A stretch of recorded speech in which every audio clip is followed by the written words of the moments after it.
Bonjour, je m'appelle Johan Rock et bienvenue à Pas sorti du bois.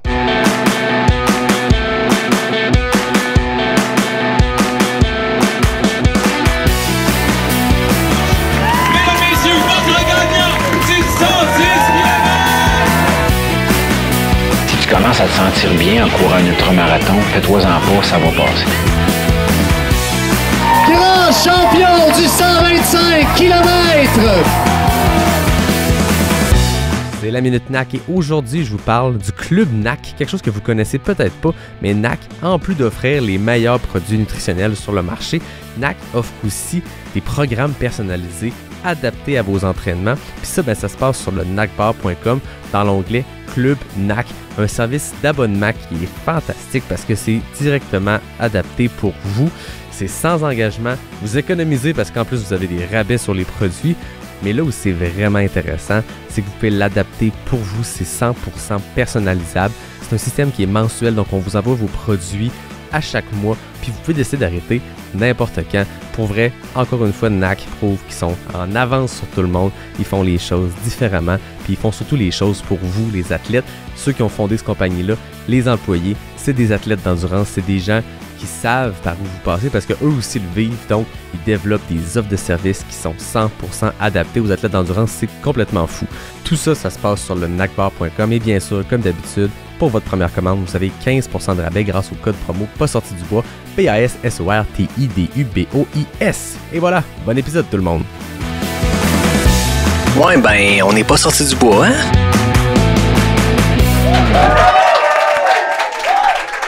Bonjour tout le monde, bienvenue à ce 138e épisode de Pas sorti du bois. Bravo.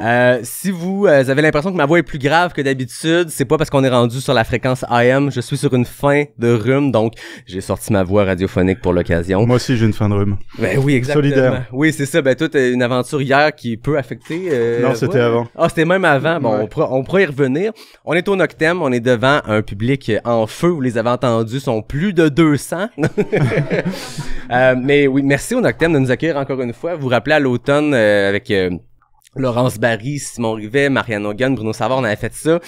Puis on répète l'occasion, on répète l'expérience aujourd'hui. Il y a du bien beau monde ici au Noctem, puis on va avoir du fun, la bière est bonne. Et j'étais avec un revenant, troisième passage à Pas sorti du bois pour Johan Rock. Comment ça va, Johan? Ah, très bien, merci. Écoute, je pense que les gens ont peut-être une petite idée de quoi on va parler. J'espère. On est à quelques jours d'un départ imminent vers quelque chose 7 jours. d'assez fou. Avant qu'on entre dans le sujet, avant qu'on parle même de cryo, la course à laquelle tu as participé hier, qu'est-ce que tu bois? C'est une catnip, une IPA. Un classique. Oui, bah il y a un chat dessus, donc c'était sûr que je connais celle-ci. En même temps, elles ont toutes des chats, donc... Ouais, exact. Quand vous arrivez dans votre dépanneur de bière habituel, cherchez les chats, c'est le Noctem. Moi, de mon côté, j'ai une... j'ai oublié... velours, c'est quoi le nom? La pâte de velours, donc une excellente bière. Cheers! Cheers. Puis là, on va faire le tour. Tout le monde, dites-nous c'est quoi votre bière. Je fais le gag à chaque fois, il est facile. Cheers tout le monde, merci d'être là. Santé. J'espère que votre bière est aussi bonne que la mienne. Délicieuse. Johan, Oui. avant qu'on parle du projet que tu t'en vas faire, qui est un projet de longue haleine, Ouais. j'ai voulu qu'on parle de cryo parce que Oui. hier, en fait, t'étais au lac Saint-Jean Mhm. avec Anne qui est là. Salut Anne. Ouais. Vous avez participé à la course cryo. Comment ça a été? Ça a été plus court que prévu. Le lac a décidé encore de nous jouer des tours. J'étais pas là l'an dernier, mais toi tu y étais. Puis les conditions, celles qu'on a eues avec la version écourtée étaient finalement pas si pires. Mais en arrivant, on nous avait prévenu que les conditions plus loin sur le lac étaient assez catastrophiques. Puis au début, je comprenais pas trop ce qu'il voulait dire. Il me disait on n'est pas à Longueuil. C'est comme je sais, mais qu'est-ce que ça veut dire? Ça veut dire qu'il y avait des vents à probablement proche de 100 km/h. Les tentes étaient couchées, les 2x4 s'envolaient. Ouais. Donc, c'est pas idéal pour courir avec le vent de face. Et surtout, ils n'avaient pas envie d'aller récupérer 80% des coureurs encore sur le lac. Donc, c'est pénible pour les coureurs. Et aussi, ça leur fait perdre des bénévoles. Bah oui. Parce que pour les bénévoles, c'est l'enfer. Donc, s'ils veulent que la course perdure, puis que les coureurs ne meurent pas, il faut que les bénévoles soient présents. Donc, on a fait une version finalement aller-retour jusqu'au village de glace à Roberval. OK. Donc 13 km retour, un autre 13 km. Donc on a été protégé du vent relativement, puis c'était super beau. Donc beau coucher de soleil, puis des étoiles au retour. Bah. Que Anne n'a pas vu parce qu'elle avait des grosses lunettes de ski. Ah, fait que là, t'as pas vu les... Ben c'est ça, les lunettes de ski à Cryo, je pense que c'est quand même un must pour certains. Toi, t'avais-tu des lunettes? Moi, j'étais allé sans lunettes l'année passée, puis je me suis pas glacé les yeux. Ça a bien été, toi?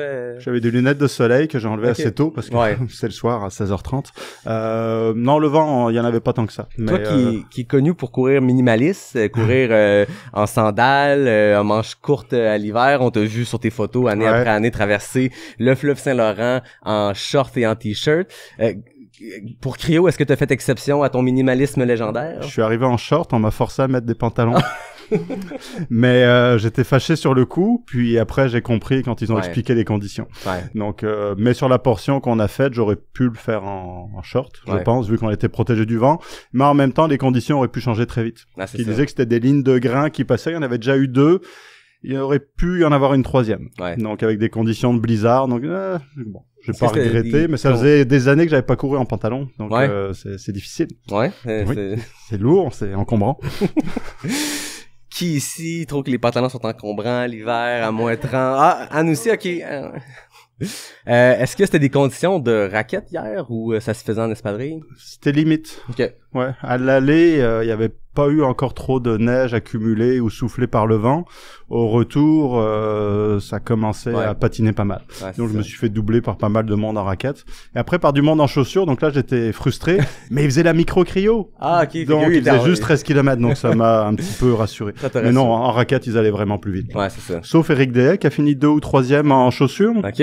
Donc bon, ça dépend de qui porte les chaussures. Ouais, c'est ça. Ben c'est ça qu'Eric... En fait, c'est drôle. Eric, moi c'est mon coach. On se parle souvent. Puis il cherchait un challenge pour le sortir de sa zone de confort parce que tu sais, Eric c'est un gars qui a performé beaucoup dans les backyards, mais avant ça dans les courses très très chaudes, Badwater et tout. Puis depuis qu'il a fait ces acclimatations là extrêmes à de la chaleur extrême, il a comme perdu cette capacité à tolérer le froid. Puis je pense que c'est un challenge pour lui de justement faire un défi hivernal. Puis ça s'est bien passé. Il a terminé 3e. Sa notion de confort doit quand même être un petit peu étrange. Oui, effectivement, c'est bien différent, mais écoute, il s'est challengé puis il a monté sur la 3e marche. Très impressionnant. Fait que félicitations à tout le monde qui écoute, qui ont participé, que ce soit la micro-cryo, que ce soit le cryo, la grande traversée, le vélo de montagne, le fat bike, le ski de fond.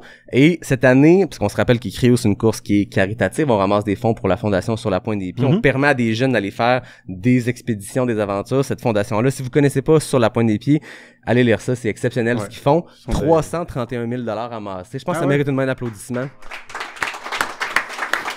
C'est immense. Ils font des expéditions thérapeutiques, j'aime le terme, puis encadrées par des médecins parce que c'est pas des jeunes en rémission, c'est des jeunes qui sont malades, donc atteints du cancer. Donc c'est tout un défi d'organiser ça, mais qui leur change la vie, à défaut de leur sauver la vie, ou peut-être, je sais pas. Mais très belle organisation. Exact. On sait l'effet que le plein air, les aventures, les courses peut faire sur nous. Imaginez sur des jeunes qui sont malades, qui souvent vont passer beaucoup de temps dans des centres hospitaliers et tout, de pouvoir sortir, c'est fou ce que cette fondation-là fait. Est-ce que tu avais vu le petit documentaire qu'ils ont fait sur Radio Cannes, qui est disponible gratuitement, vous pourrez aller le voir, là, ça donne une belle idée. Ça change des vies, littéralement. On aime ça faire des courses qui ont une valeur. Tu sais, t'as fait Bromont Ultra quelques fois. Il y a ça aussi. C'est rien contre les autres événements. Tous les événements ont des belles causes, des belles vocations. Mais quand il y a un côté caritatif, on donne un sens à nos affaires qui ont pas toujours du sens. On parle d'ensemble d'entraînement, de distance. Des fois, on se dit pourquoi je fais ça. Mais quand tu fais une course comme Cryo Bromont, ben ça donne un why supplémentaire. Je voudrais faire un petit mot aussi pour Jean-Charles Fortin, qui est le directeur de la Fondation Sur la Pointe des Pieds, qui était vraiment triste hier que la traversée se fasse pas au complet. Il l'a vraiment mal pris parce qu'il voulait vraiment offrir cette expérience aux coureurs. Puis il a eu du mal à passer par-dessus ça. Il commençait à aller un petit peu mieux vers la fin, mais j'ai pas eu le temps de lui dire, souviens-toi pourquoi tu fais cette course, pas pour traverser le lac. C'est une bonne excuse, mais c'est pour les jeunes. Non, c'est ça. Puis au final, c'est la sécurité des coureurs. Puis l'année passée, c'était extrême comme condition, comme ça l'était peut-être cette année avec la traversée, si ça avait été le parcours intégral. Mais tu sais, 80% d'abandon l'année passée.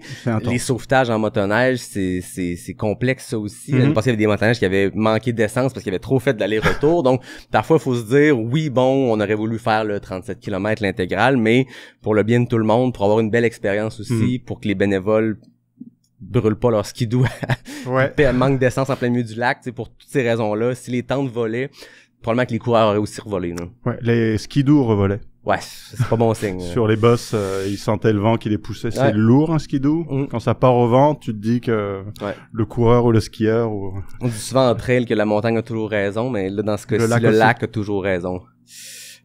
Parlons de complètement autre chose. Ouais. Après le froid de Cryo, Ouais. la chaleur de la Floride. Ouais. Je pense que faut vivre sous une roche pour pas savoir qu'est-ce que tu prépares comme projet parce que ça fait plusieurs mois que t'en parles.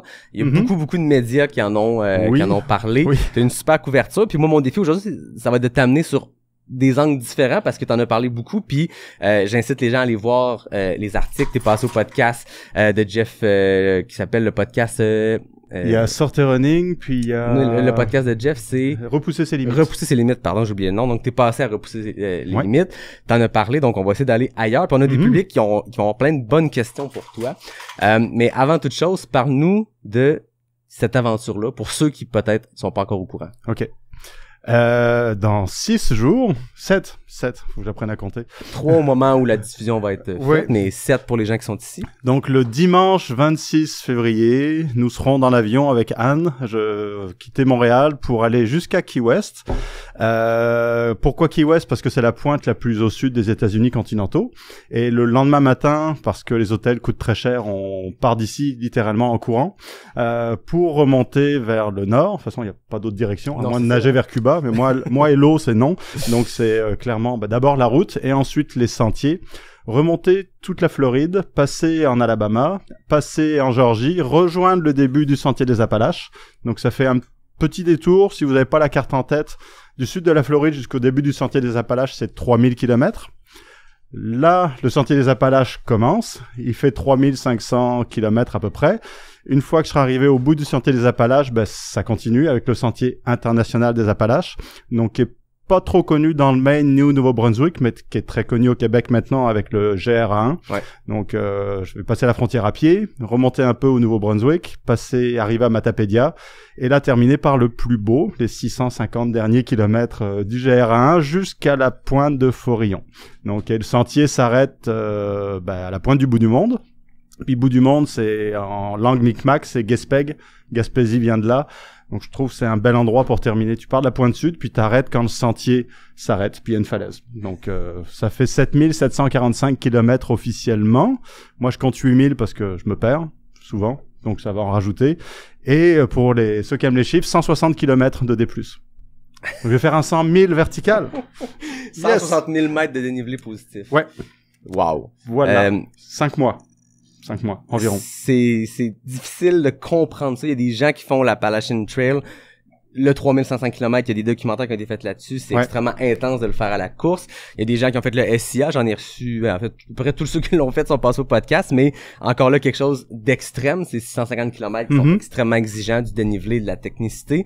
Toi, tu vas entrer dans ce SIA-là qui est rendu très connu avec quelques 6000 km dans les jambes. Oui. C'est combien de temps t'évalues que ça va te prendre de faire ça?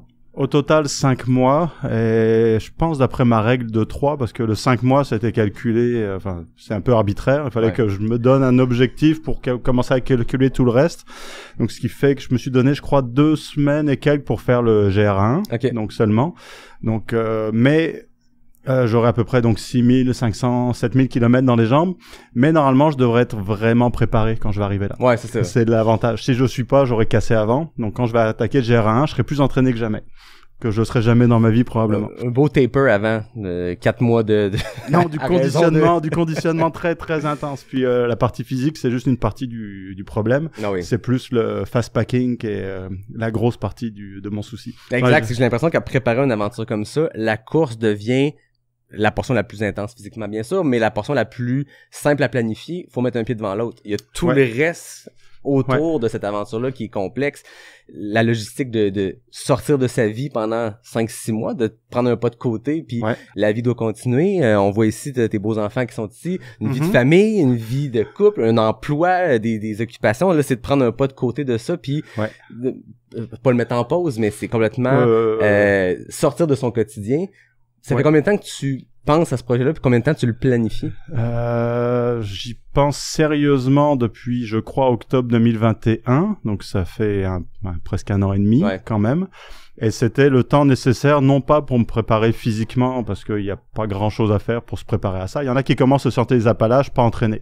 Puis s'ils le terminent, ils sont en forme à la fin. Donc je suis entraîné, donc je pouvais rien faire de plus. Par contre, effectivement, là, moi je dis sans arrêt que je prends des vacances de tout. De tout, absolument tout. C'est-à-dire, tout ce qui doit me rester à faire, c'est manger, dormir, avancer.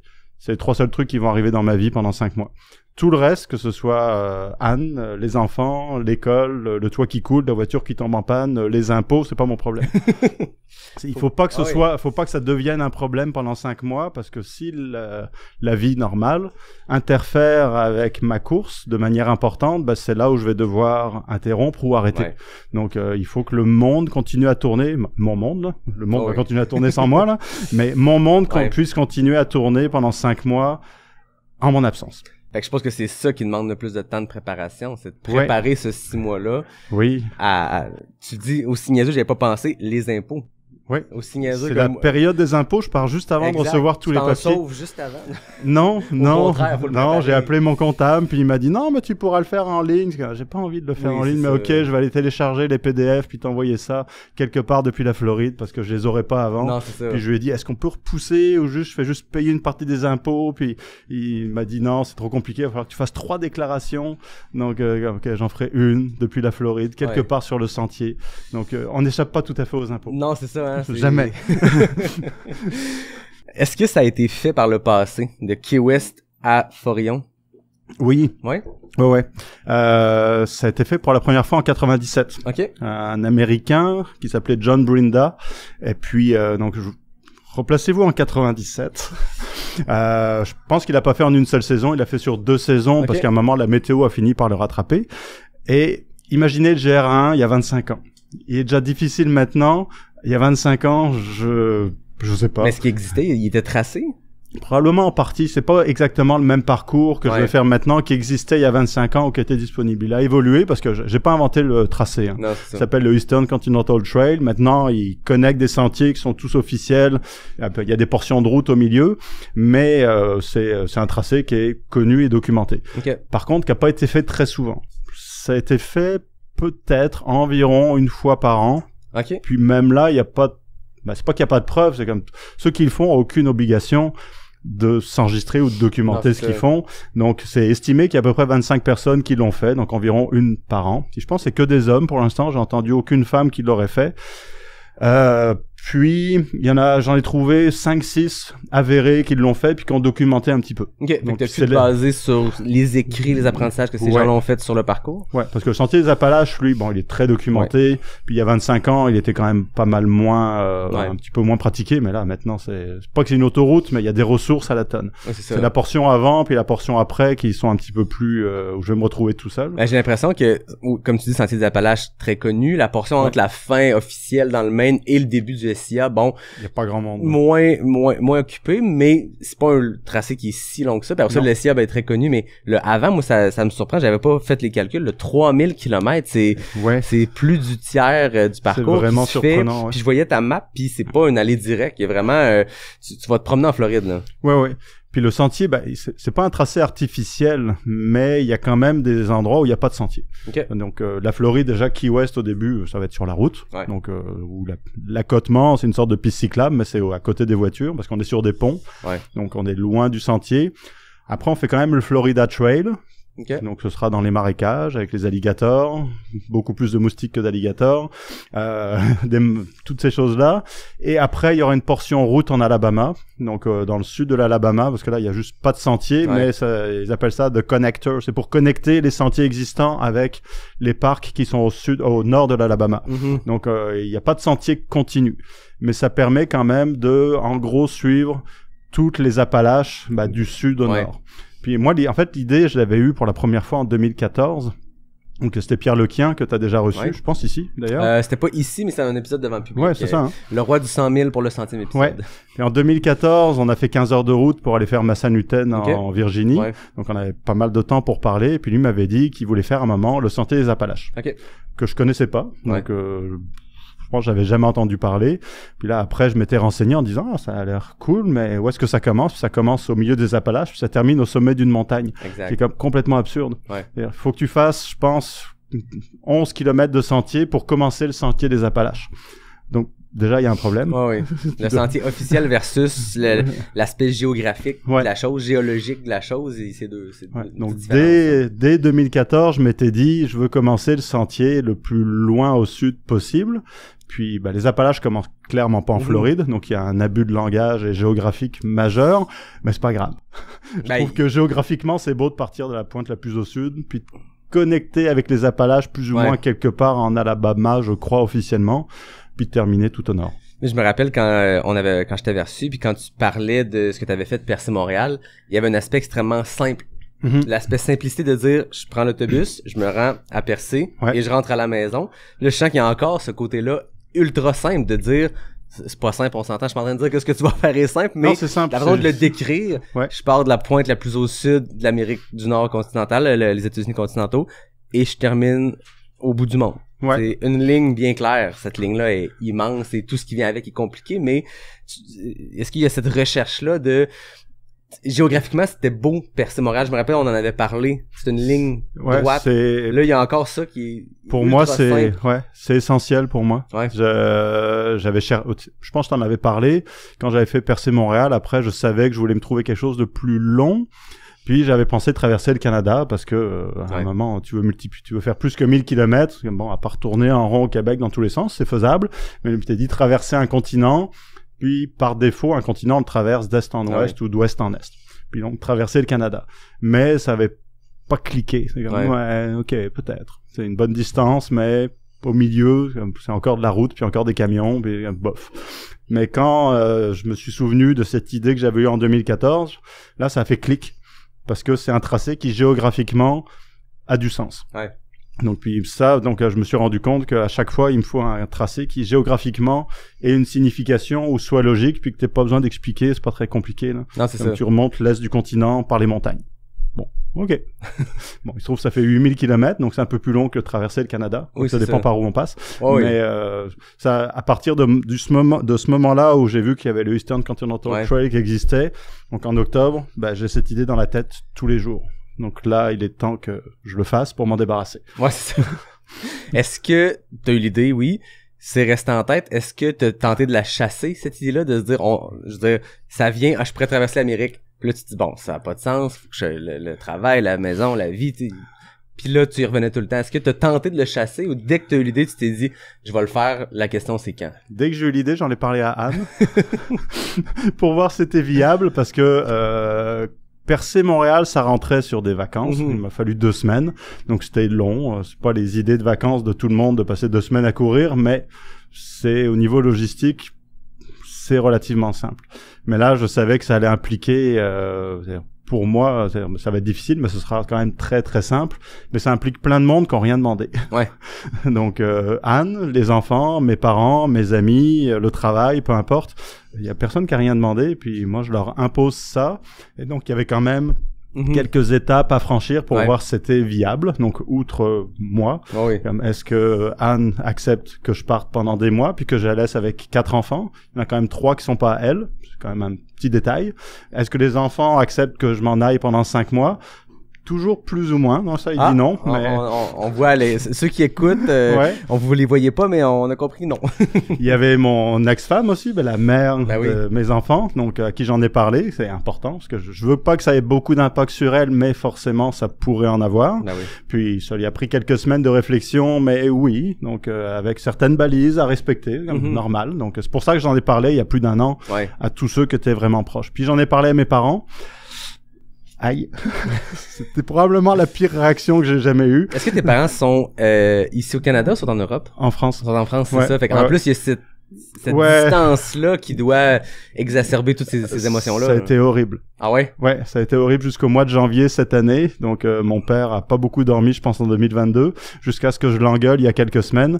Puis là, il a bien dormi. OK. Donc, ça a été long avant que je trouve comment contrôler mon papa. Donc, il fallait l'engueuler, puis ça a marché.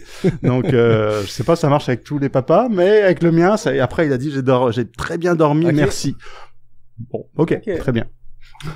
Il était très anxieux. Ben, en même temps, je comprends. Mais ils vont venir 5 semaines aider Ah ouais? Anne et les enfants, donc Ok. les enfants sont contents. Ouais? Moi aussi. Donc ça a servi quelque chose de lui parler dans le casque. Ben non, c'est ça. Ben, en même temps, je peux comprendre, tu sais, c'est Mhm. quelque chose qui est immense. Anne, j'ai le goût de t'amener, t'es là, tu bois une bière, pourquoi pas. J'aimerais ça, on peut, là, ouais, on va s'arranger. Ben oui.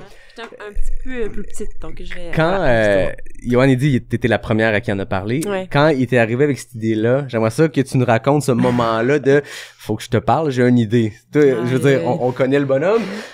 Tu sais qu'il est pas en train de te dire on pourrait aller en vacances à Cape Cod. Moi, je l'aime, cette question-là, parce que je pense qu'à la base de notre couple, on est des gens qui carburons au projet. Puis je pense que si il y a une image à donner de notre couple, c'est vraiment celle de l'étincelle. C'est-à-dire, si moi j'ai un projet, Yoann va mettre son feu pour qu'on puisse comme ensemble réaliser quelque chose de beau.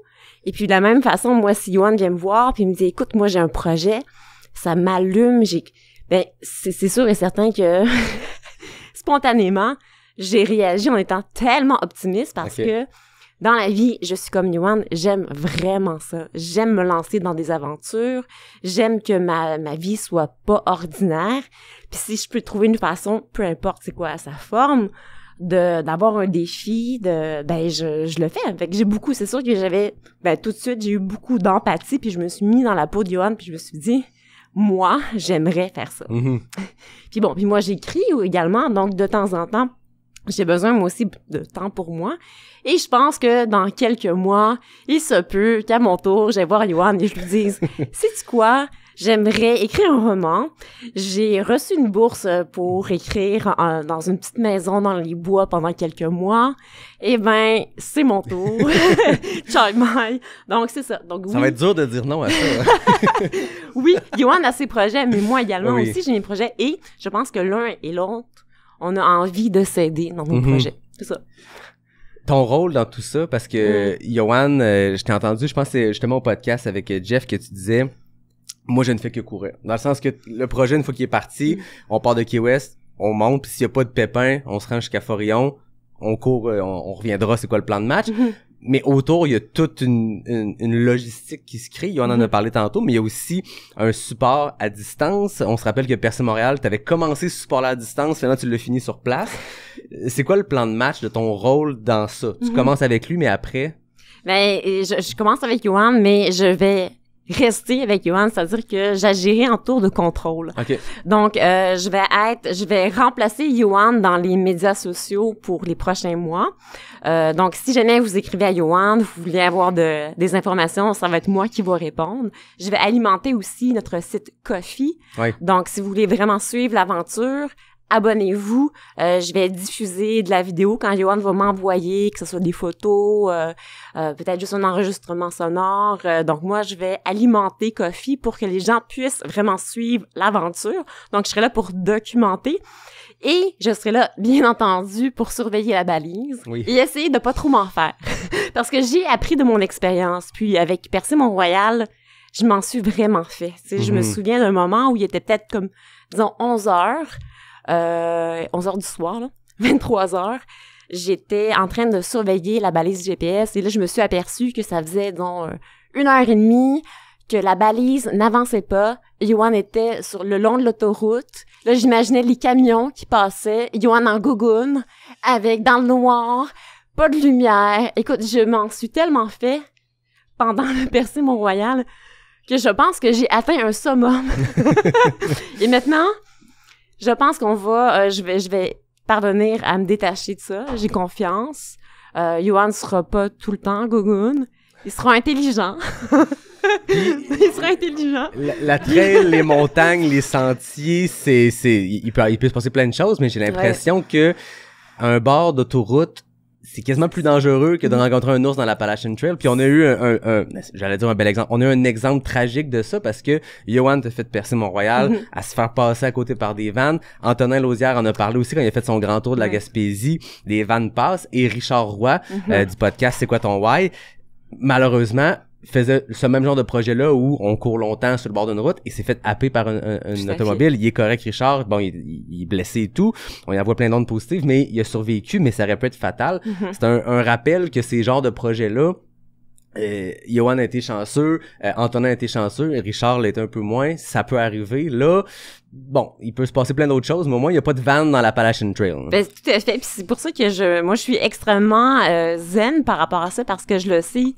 Un sentier, écoute, c'est un sentier. T'avances, puis Johan va prendre ça très relax, il vous racontera, là, mais tu sais, tu fais simplement avancer. Alors que le long de l'autoroute, je me souviens très bien des camions qui nous happaient quand on courait, puis c'était vraiment très périlleux. Voilà. Ben écoute, fait qu'on va te suivre, on va suivre Johan, mais à travers tes écrits, c'est toi qui vas te documenter. Oui, je serai documentaliste. Oui, c'est ça. Regarde, une corde de plus à ton arc. Ben oui. Johan, j'ai goût de te ramener. J'ai fait partie du secret des dieux. J'ai été chanceux parce que quand j'étais allé à Longueuil, on avait enregistré l'épisode avec Isabelle, votre retour du Mexique avec les Raramuri. Tu m'avais raconté ce projet-là. Puis tu m'avais dit, je cherche une manière de le documenter. Est-ce que ça sera le documentaire, la GoPro? Est-ce que ça sera l'audio? Est-ce que tu as trouvé comment t'allais documenter? Est-ce qu'il y a un projet de livre associé à ce projet-là? Tu sais, on le sait que on vit tes aventures à travers ton art aussi, que ce soit la photographie, que ce soit tes écrits. Tu vas utiliser ces aventures de fou-là pour nous raconter des choses d'une manière qui est le fun, puis tu nous plonges dans tes récits comme ça. C'est quoi le plan pour ce 8000 km-là? Effectivement, c'est un autre aspect essentiel. Donc, je sais qu'il y en a qui préfèrent faire ça discrètement. Donc, c'est une autre approche. Puis, j'ai même reçu un courriel, quelqu'un qui m'a reproché de publiciser ce que j'allais faire, parce que tout est faisable sur les sentiers, puis sentiers des Appalaches en particulier, il y a l'air d'y avoir une aura, ou en tout cas il y a quelques-uns qui le défendent de manière très intense. En même temps, tu t'en vas pas jeter tes papiers de bord non, je vais laisser potentiellement documenter. Je vais laisser zéro trace, mais il y en a qui abordent ce genre de choses, il faudrait pas en parler. Moi je trouve ça absurde, comme chacun fait ce qu'il veut, donc moi ça m'aide d'en parler. J'y vais pour vivre des histoires et les ramener puis les raconter. Donc le projet de livre, il y en a un dans ma tête, mais j'ai même pas approché la maison d'édition encore cette fois-ci. En fait, je pense que je vais leur parler juste la semaine prochaine pour leur dire, gardez-moi une place si jamais j'arrive au bout, pour voir à quelle vitesse on peut enclencher le projet, parce qu'un livre, déjà il faut des mois pour l'écrire, mais pour le publier, etc. Normalement c'est un an ou deux. Donc ça s'est fait extrêmement vite entre ton Percé Montréal puis la sortie, puis tu nous en avais parlé quand tu étais venu au podcast la première fois, puis ça s'était fait à vitesse grand V avec une pause complète du travail pour faire ça et tout. Puis ça s'était fait quoi? Le livre est sorti un an après, un petit peu moins même pas, il était sorti au mois de mars. D'habitude c'est quoi, c'est 2-3 ans que ça peut prendre? Donc là, si je laisse les choses se faire à un rythme normal, donc je ferai ça en 2023, il y aurait pas de livre avant 2025. C'est pas dramatique parce que l'aventure est intemporelle, mais ce serait mieux de le sortir plus tôt idéalement, pour autant que l'histoire est relativement fraîche. Donc je vais quand même les contacter pour voir si jamais j'arrive au bout à quelle vitesse je peux le sortir, puis on verra. Mais pour l'instant, je préfère même pas trop m'inquiéter avec un projet de livre, on verra après. Le documentaire, par contre, c'est pas simple, pas simple, parce que je vais partir avec mon téléphone et une GoPro, puis je pense que ça va être tout, ce qui va permettre de documenter ce qui m'arrive sur place. Puis je pense que ce sera suffisant, parce que de toute façon je serai pas très beau à voir, donc vaut mieux pas trop une caméra de grande qualité, mais ce sera vraiment pris sur le terrain, et ma grande difficulté ça va être de filmer quand ça va vraiment mal. Puis j'ai retrouvé d'ailleurs, je sais pas si t'as vu l'émission Les Crinqués. Donc Jérôme Binette m'avait demandé, est-ce que t'as des images de ton Percé Montréal? Puis, j'avais prévu de filmer, puis j'ai tenu 3 jours, que quand ça a commencé à aller mal, le premier truc qui a pris le bord, c'est comme je veux plus filmer. Mais quand j'ai fouillé, j'ai retrouvé des trucs que j'avais oubliés, que j'avais filmé le 3e jour. Enfin, 3 jours sur 15. C'est ça. Avant que ça se mette à aller mal. Ça commençait à aller mal. J'ai regardé les vidéos pour voir, qu'est-ce que c'est que ce truc-là, je me souviens plus. Quand j'ai vu la tête que j'avais au bout de 3 jours, c'est comme, j'aurais dû continuer, parce que vraiment, j'avais déjà une tête de déterré, et c'était juste le début. Donc, il faut que je me souvienne de ça pour filmer quand ça va vraiment mal. Puis ça va être un effort il faut que je documente, même si ça me tente pas, même si je m'en souviendrai pas, parce qu'après, quand je vais le ressortir, ça va être vraiment intéressant. Mais l'autre partie qu'on veut documenter, c'est parce que sur le terrain, une course, même si elle dure 8000 km, 5 mois, on sait ce qui va se passer. Ça va être long, il va faire trop chaud, trop froid, je vais avoir faim, froid, je serai fatigué, j'aurai mal partout, je sais pas quand, mais ça va arriver. Il y aura pas de grande surprise. Par contre, qu'est-ce qui va se passer à la maison pendant mon absence? Tout ce que je ne dois pas savoir, je le sais pas. Je veux pas le savoir pendant, mais après, moi, je veux le savoir. Mais ce serait super intéressant de montrer comment ça s'est passé, l'envers du décor. Puis, c'est ça qu'on veut documenter. Surtout parce que j'ai pas regardé tous les documentaires sportifs, loin de là. J'en ai regardé quelques-uns, mais souvent, les documentaires sur des aventures ou du sport, tu vois l'aventure elle-même, donc la logistique, la préparation, donc comment on prépare le traîneau pour atteindre le pôle sud, comment on prépare le matériel pour monter l'Everest ou le K2 ou peu importe, ou comment on fait pour monter El Capitan, etc. Tu vois le début, tu vois l'aventure, quand le ou l'exploratrice atteint l'objectif, fin du documentaire. Ouais. C'est comme, OK. Puis des fois, quand t'as de la chance, t'as un 5 minutes où on interroge la femme ou le mari, puis c'est comme, bon, ben, qu'est-ce que t'en penses? Bon, ben, je suis d'accord avec ce qu'il fait, puis je le supporte. Après, on le voit plus. Ouais. Comme, ouais, mais... Alors que des fois, l'après est quasiment plus intéressant. Ouais, puis moi, le pendant, qu'est-ce qui se passe pendant que l'autre est sur l'Everest ou le K2? Ouais. Qu'est-ce qui se passe à la maison? Donc, il a mis de côté, comme moi je vais faire, puis que ça l'impacte pas, puis que ça, là, moi, je risque pas ma vie en sentier des Appalaches. Non, mais quand tu fais une montagne, faut que tu aies toute ta tête sur ce que tu fais. Exact. Quand tu fais un 8000 mètres ou autre, donc la vie quotidienne ne doit pas t'impacter. Pourtant, il s'en passe des choses. Ah oui. Donc, mais qu'est-ce qui se passe?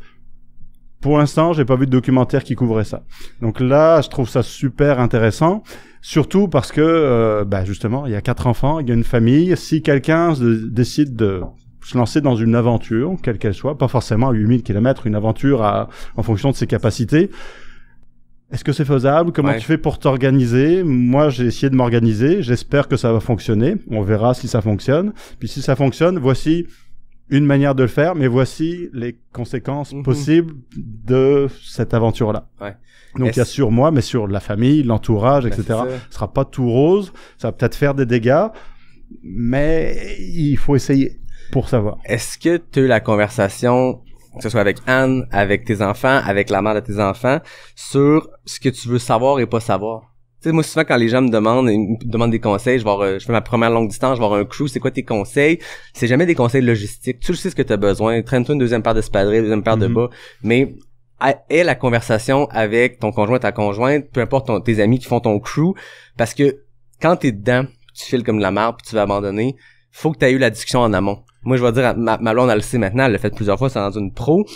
Si j'ai mal au ventre, si, je sais pas si c'est jamais arrivé, mais si je vomis, c'est tout ça, il y a rien là-dedans que tu peux pas revenir. Ben, si je veux abandonner, rappelle-moi que non, faut pas, c'est pas alors que si je suis blessé, là, t'as le droit de me permettre d'abandonner, mais on est plus rationnel dans un ultra. Donc, des fois, faut briefer notre crew sur jusqu'où on peut aller parce que, puis moi, il y a des courses, j'ai dit à mes parents, ou à ma blonde, la CCC, je l'ai vu une fois dans ma vie, si je suis blessé, mais je peux continuer, rappelez-moi que c'est la seule fois de ma vie que je peux faire cette course-là. Celle-là, je vais en finir blessé s'il faut. C'est pas un conseil que je donne. C'était mon point de vue. Mon 100 000 aux États-Unis, j'ai mis beaucoup de ma vie, de côté pour aller faire ça. Je me sentais égoïste de le faire. Je vais pas traverser l'Amérique pour aller faire un 100 000 puis l'abandonner. Fait que j'étais prêt à le finir vraiment plus amoché que d'autres courses. Mais t'as ces conversations-là. Là, on part sur 8000 km. Tout ça est exacerbé encore une fois, mais est-ce que ça a été défini le moment où faut te le mentionner puis faut te ramener à la réalité parce qu'il y a X choses qui se passent? C'est quoi le degré de gravité qu'on se rend qu'il faut te le dire? J'en ai pas du tout parlé. OK. Il reste 7 jours, non? Ouais. Ce dont j'ai parlé, par contre, c'est un petit peu l'inverse. C'est parce que pour l'avoir vécu pendant le Percé Montréal, puis j'avais prévenu Anne quand elle était venue me rejoindre. Tu l'as peut-être pas vécu pendant un 100 miles, parce que je l'avais pas vécu à ce point-là pendant un 100 miles où c'est long, ce sont des longues courses, mais ça dure un jour et demi, 2 jours, 3 jours, c'est une longue fin de semaine, mais c'est pas si long. Donc tout est relatif, hein. Ouais. Donc puis quand j'ai fait mon 15 jours entre Percé et Montréal, relativement rapidement, ce qui s'était passé, puis j'en étais parfaitement conscient. J'étais pas dans un état second où je savais pas trop ce qui m'arrivait, même si je me souviens pas de tous les détails de cette course-là, loin de là. Mais je m'étais rendu compte très vite que tout ce qui ne me permettait pas d'atteindre l'objectif, donc d'avancer jusqu'au Mont-Royal, était éliminé. OK. Comme n'ayant aucune importance. Est-ce que ça me permet d'atteindre le Mont-Royal? Mon père qui m'écrit pour me dire de monter dans une voiture pour les 20 derniers kilomètres, il l'a fait. Il l'a fait, ouais. Donc, par exemple, ça me met de côté. Tous les problèmes qu'il y avait pendant 2 semaines, Anne m'écrivait, ça allait pas super bien, elle broyait du noir parce qu'elle était super stressée. C'est plate, mais c'était pas mon problème. Ça me permettait pas d'atteindre le Mont-Royal. Donc, c'est très pratique pour moi pour avancer. C'est probablement même l'état d'esprit dans lequel il faut être pour avancer, peu importe, parce que ce sera jamais facile. Par contre, c'est horriblement désagréable pour ceux qui sont pas dans cet état d'esprit. Ils sont pas dans le bois, ils sont pas dans l'aventure, ils sont chez eux, puis ils ont la vie quotidienne qui leur tombe dessus. Puis Anne m'écrit, c'est comme c'est pas mon problème. Donc j'ai plus passé ce temps-là à prévenir, même si elle est déjà un petit peu au courant, mais prévenir tout le monde. Comme quand vous allez m'écrire, s'il y a quelque chose qui va pas, ce sera pas mon problème. Donc ils vont mal le prendre, forcément. Et puis ça pourrait laisser des traces à long terme. Moi, après, quand je vais revenir, je vais retomber dans mon état normal. Pourquoi vous êtes fâché? Ah, parce que quand on t'a écrit, quand on a communiqué avec toi, parce qu'il y a tel truc qui allait pas. Ouais, j'avoue que c'était pas super sympa, mais c'est, je pense, le seul moyen d'avancer pendant 5 mois. Sinon, si ces choses-là m'affectent, je vais juste arrêter, rentrer dans une petite ville le long du sentier, prendre l'autobus puis rentrer à la maison. Donc, si je tombe là-dedans, ça peut faire des dégâts. Donc, il faut que tout le monde soit au courant. Puis toi, t'es capable d'envisager que cette possibilité-là va arriver. Ça se peut que t'aies à mettre une pause sur ce projet-là ou l'arrêter pour quelque chose qui est complètement extérieur. Ça se peut que ce soit, on touche du bois, une blessure, peu importe, il peut y avoir un trouble qui te regarde toi, mais ça peut être de quoi qui est complètement extérieur. Toi, t'es prêt à cette éventualité-là aussi? Oui, ça fait partie du jeu sur 5 mois. C'est comme quand tu pars pour une fin de semaine faire un 100 miles, tu te dis, cette fin de semaine-là serait vraiment plate qu'il arrive quelque chose de grave à mes proches, à ma famille, puis que je sois obligé de mettre fin à ma course. Mais tu le ferais. Donc là, c'est comme 5 mois, c'est multiplié par je sais pas combien. Beaucoup, ça peut arriver. Mes parents rajeunissent pas, ils pourraient tomber malades, ils seront là. Peut-être que, en tout cas, il peut se passer plein de choses. Mes enfants peuvent se blesser. Il peut se passer n'importe quoi à l'école aussi, quelque chose de vraiment intense. Où va être la limite où à un moment je vais dire il faut que soit je prenne une pause, parce que l'avantage aussi c'est que ça dure tellement longtemps, je peux prendre l'autobus, rentrer pendant 2 semaines et puis imaginer revenir. Comme 2 semaines de plus ou de moins, ça change rien. Dans un ultra, tu peux pas prendre 2 semaines de pause. Tu pas de performance non plus, je sens, t'as pas un temps en tête qui est précis pour tenter de battre quoi que ce soit, c'est entre toi et toi, puis c'est l'objectif, le big picture et non le chrono lui-même. L'objectif, c'est d'arriver avant que les sentiers soient fermés pour la saison de la chasse et la saison du rut, du caribou. Là, c'est le seul truc qui me bloque là, si je prends trop de temps. Mais sinon, je veux arriver au bout, puis c'est tout.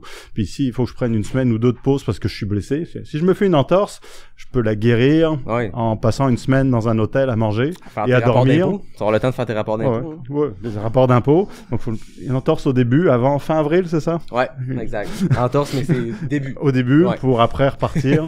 Donc, il y a des pauses qui peuvent être incluses là-dedans, ça dérangera pas. C'est l'avantage ça dure tellement longtemps que quasiment tout est possible. Tu parles de 5 mois. Comment t'as défini ton calcul mathématique pour arriver à un horizon de 8000 km en 5 mois? J'ai épluché les blogs les plus récents de ceux qui l'ont fait en fast packing, donc vraiment ultra léger. Donc en général, ils ont des sacs qui hors bouffe, hors eau, sont dans les 3-4 kilos. Donc ça inclut pas de tente, il y a un matelas de sol qui est grand comme ton ordinateur, et c'est ridicule. Donc puis c'est l'approche que je veux choisir, donc par intérêt. Donc puis je me suis basé là-dessus. Puis en plus c'est relativement récent, donc les sentiers, donc c'est pas comme il y a 25 ans au niveau des ressources disponibles pour les randonneurs, au niveau des sentiers, c'est similaire à ce que je vais faire. Et eux, les 2 que j'ai trouvés, l'ont fait en 6 mois et 3 semaines, 7 mois. Donc à la marche. Mais de la marche rapide. Vraiment rapide. Donc ils faisaient une moyenne de plus de 40 km par jour. Donc à la marche, ça c'est très rapide. Au total. Mais par exemple en Floride, sur le Florida Trail, ils faisaient plus de 60 km par jour. À la marche. Donc, ça veut dire qu'il va falloir que je fasse un peu plus à la course. Je me suis basé là-dessus en disant, s'ils l'ont fait en 6 mois et demi, 7 mois, en fait, j'ai déterminé le 5 mois de manière un peu arbitraire. J'ai juste fait une règle de 3. C'est comme, si je mets 5 mois, qu'est-ce que ça donne comme temps de passage sur des sections que je connais pas parce que je suis jamais allé dans aucun de ces sentiers. J'ai fait 25 km sur Sentier des Appalaches dans ma vie, j'en connais 25 km. Qu'est-ce que ça donne sur par exemple le total du Sentier des Appalaches ou le GRA1 ou ce genre de choses. Donc j'ai fait ma règle de 3 basée sur, donc j'ai épluché les blogs, j'ai déterminé quand est-ce qu'ils ont commencé telle partie, quand est-ce qu'ils ont fini telle autre, tac, et j'ai comparé donc avec les records du parcours sur le Sentier des Appalaches par exemple ou le GRA1. Si avec ma règle de 3, je m'approchais des records, c'est une très mauvaise nouvelle. Oui, c'est ça. c'est clair qu'il faut pas que je m'approche de ça. C'est quoi le record de Appalachian Trail? C'est une 41 jours et quelques heures. Donc, si je m'approchais même de 50 jours, c'est comme, non, ça marchera pas. C'est pas du tout ça l'objectif. Pareil avec le GR1. Donc, je me base même pas sur le temps de Mathieu Blanchard. Comme je ferai pas ça en 7 jours. Le temps de Charlotte en 11 jours et quelques. Si je m'approche de ça, c'est comme, c'est un petit peu exigeant. Ouais, c'est ça. Mais ma règle de 3 a donné, donc je pense 68-69 jours sur Sentier des Appalaches plutôt que 42. Ouais. Donc, puis eux l'avaient fait les deux en 90 jours, les randonneurs. Ouais. Donc ça fait 3 semaines de moins, mais très loin du record. Ouais, donc je me dis, bon, c'est réaliste. Ouais. Est-ce que c'est faisable? Je le sais pas, mais ça semble réaliste. Le GR1, ça me donne à peu près 2 semaines et quelques. Donc là, je me dis, je serai entraîné et idéalement accompagné. Ouais. Donc j'espère qu'il y a du monde qui vont venir me dire où passer. J'ai pas envie de me perdre encore. Donc ça donnait 2 semaines et quelques. Donc je me dis, bon, ça marche. Et puis après, il y a du jeu, c'est-à-dire... C'est 2 portions plus roulantes. Je pense que quand Charlotte, initialement, son plan pour cet été, elle l'a raconté au podcast, c'était de faire le GR1 en sens inverse, puis de poursuivre jusqu'à la portion jusqu'aux États-Unis. Elle disait que justement, après la portion vraiment GR1, ça devenait plus roulant. Ouais. Puis tu disais aussi la Floride, cette portion-là va être plus roulante aussi, donc t'es capable de faire des calculs un peu plus simple que quand t'es dans des sentiers comme le GR1 qui sont hyper techniques, qui après ça, 1 kilomètre, ça peut prendre 30 minutes. Là. Ouais. Donc, je me suis basé, je me suis jamais basé sur des sections au jour près. Là. C'est des sections de plusieurs centaines de kilomètres pour voir, en gros, est-ce que ça semble réaliste. Ça semble réaliste. On en parlera soit fin juin si tout va bien, ou fin août si ça va moins bien. Au moment où tu voudras, tu le sais, hein, le deal était en 2 parties cet épisode-là. Fait qu'aujourd'hui, on pourra se reparler, on réinvitera tout le monde qui est ici, on recallera les mêmes bières, on se parlera tout le monde ensemble. Juin ou août, à définir. Entre les deux.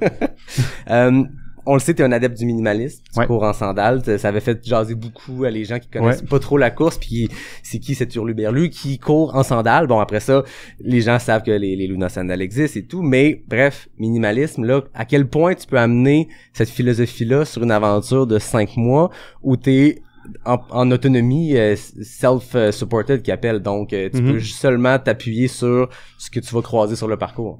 Je vais accepter l'aide de n'importe qui vient me croiser. En fait, la seule consigne, puis je dis à tout le monde ici, dites ça à vos amis, apportez beaucoup à manger.